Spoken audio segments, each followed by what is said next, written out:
What's up, everyone, and welcome to another episode where we're going to talk this time about a super sexy and memorable threat actor called TA542 and their little product called Emotet. Yes, TA542 produced Emotet. They're back and growing faster than ever. Now, the last time we talked about Emotet in any depth was in December when we looked at how the Conti ransomware gang resurrected the Emotet network in their triad of bad guys. Before that, we talked in November about Operation Reach Around, and you might remember that in January 2021, a huge deal was made about a bunch of countries coming together along with Europol, and they were able to knock Emotet offline and sort of take out their systems. For a little while at least, it didn't last very long. Now, if you want to watch the Reach Around episode for nostalgia's sake, since the information is pretty outdated, or maybe you just want to chuckle about how many countries were involved in taking down Emotet, only for it to pop right back up a couple of months later. The link to that episode is above. In this episode here, we are going to talk specifically about how Emotet is raging back, currently with over 100,000 bots. Now, I hope you'll watch the full episode, but if not, you can now skip directly to my insights at the end of the episode, right from the timeline below.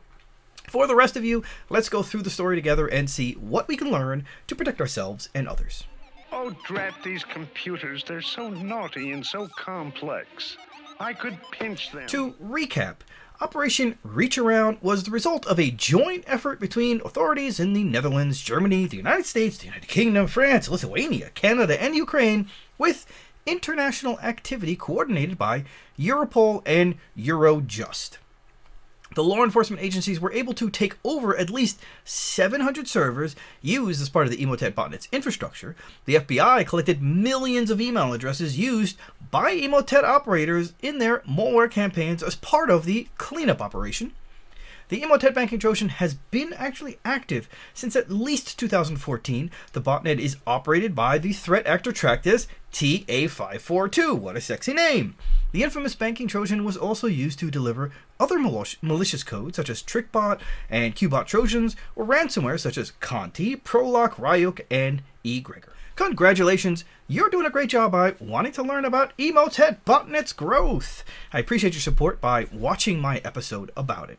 If you are new to my channel and have not already, please consider subscribing to my channel and smashing the bell to be notified when I upload new episodes where I give you insights into the newest important cybersecurity news stories like this one. With my insights, you can be better prepared to protect your company, your family, and of course, yourself against these and other cyber attacks. So hit the subscribe button now and let's continue learning about this story together. In November 2021, researchers from multiple cybersecurity firms, including Cryptolamus, G-Data, and Advanced Intel, reported that threat actors were using the Trickbot malware to drop an Emotet loader on infected devices. The experts tracked a campaign aimed at rebuilding the Emotet botnet using Trickbot's infrastructure as Operation Reach Around. Since its report, Emotet operators have amassed an impressive number of infected systems, researchers from Lumen's Black Lotus Labs reported. Researchers pointed out that the new Emotet botnet supports new features to avoid detection and analysis, such as the use of encryption for network traffic and the separation of the process list into its own module. The new version uses elliptic curve cryptography with a public key to perform the encryption and a separate algorithm that is used to perform data validation. The new version is also able to gather additional information about the infected host. Experts also reported significant growth of command and control pool in late February through March 4th. While Black Lotus Labs tracked more than 300 unique Emotet command and control servers in May of 2019, the number of unique command and control servers in the roughly 4 months since the resurgence of Emotet is already up to 200. When Emotet came back online in November 2021, it did so with a smaller but relatively consistent pool of Tier 1 command and control servers, reads the report published by the experts. Over the last few months, that command and control pool has continued to grow to an average of 77 unique Tier 1 command and control servers per day from late February through March 4th. One of the most important features in the new Emotet infrastructure is the apparent absence of bot command and control servers, which are bots that would receive a UPnP module that enabled an infected device to act as a command and control server by opening a port on the user's router that would then allow it to proxy traffic from Emotet bots to a higher tier command and control server. Most of the Emotet command and control servers are located in the United States and Germany. The rest of the list of top 10 countries of volume for command and control servers includes France, Brazil, Thailand, Singapore, Indonesia, Canada, United Kingdom, and India. So what can we learn? Well, there is a lot to unpack about Emotet, but I'd like to focus on a couple things. First, Emotet is a resilient force to be reckoned with. Most of the new Emotet command and control servers are in the United States. Talk about a fox living in the henhouse. Other countries rounding out the top 10 where command and control servers have been found include Germany, France, Canada, the UK, Indonesia, and other countries. Although this spread out and this rapid growth does not mean that Emotet is impervious.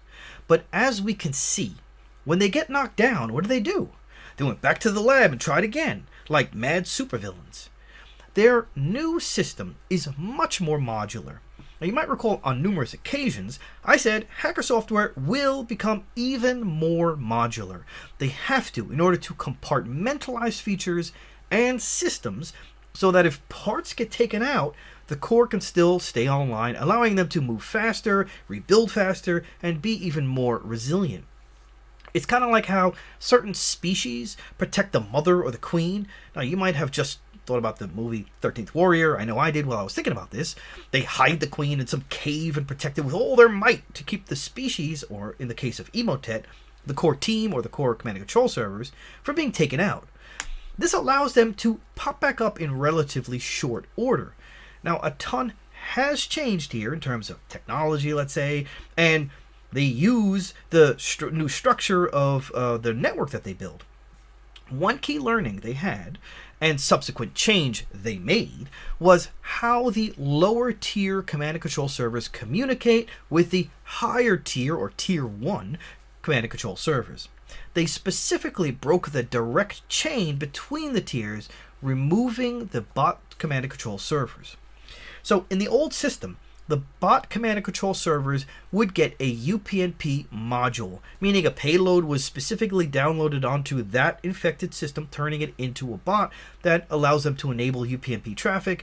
That UPnP module then allows that bot machine to act as a proxy and tunnel data from other infected machines through to a higher tier 1 command and control server.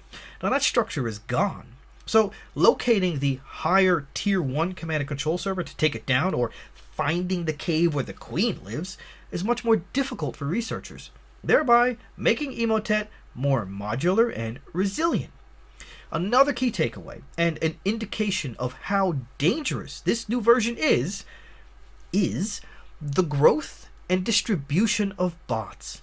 The rate of growth is an important indicator of Emotet's progress in restoring its once sprawling infrastructure, and it shows how they have grown in terms of exploiting existing and new vulnerabilities at such a rapid pace.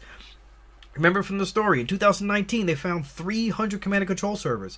In the 4 months from January to March, or from this November to March, they are back up to 200.